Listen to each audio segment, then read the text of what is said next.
Polavaram project అంటే నీళ్లు తోడుకోవాల్సిన project. కానీ వైసీపీ ప్రభుత్వం మాత్రం డబ్బు తోడే ప్రాజెక్టుగా తయారు చేసిందని విమర్శించారు ఏపీ బీజేపీ అధ్యక్షురాలు పురంధేశ్వరి. త్వరలో పోలవరం ప్రాజెక్టును బీజేపీ బృందంతో కలిసి సందర్శిస్తామని తెలిపారు. రాష్ట్రంలో జగనన్న కాలనీ నిర్మాణం పూర్తిగా నాణ్యతా లోపంగా ఉన్నాయని అన్నారు. ఆడుదాం ఆంధ్ర ఏమో గానీ ఆంధ్రాతో మాత్రం సీఎం జగన్ ఆడుకుంటున్నారని విమర్శించారు. నీళ్లు తోడుకోవటానికి ఉపయోగించవలసినటువంటి ఆ ప్రాజెక్ట్ని ప్రతి రాజకీయ పార్టీ కూడా డబ్బు తోడుకోవడానికి వాడుకున్నటువంటి విషయాన్ని ప్రజలందరూ కూడా ఇక్కడ గమనించవలసినటువంటి ఆవశ్యకత ఉన్నది. దగ్గర ఇప్పటికే కేంద్ర ప్రభుత్వం 15,113 కోట్ల రూపాయలని రాష్ట్ర ప్రభుత్వానికి పోలవరం ప్రాజెక్ట్ నిర్మాణానికి ఇవ్వడం జరిగింది.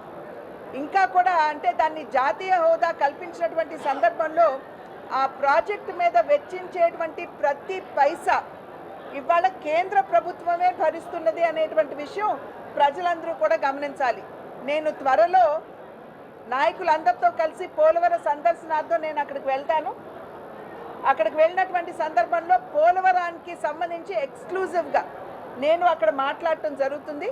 కాకపోతే మీ ద్వారా ఇప్పుడు నేను తెలియజేసేది ఏమిటంటే పోలవరానికి జాతీయ హోదా కల్పించినటువంటి సందర్భంలో ఆ పోలవరం నిర్మాణానికి అయ్యేటువంటి ప్రతి పైసా కూడా కేంద్ర ప్రభుత్వమే భరిస్తున్నది అనేటువంటి విషయాన్ని ప్రజలందరూ గమనించాలి.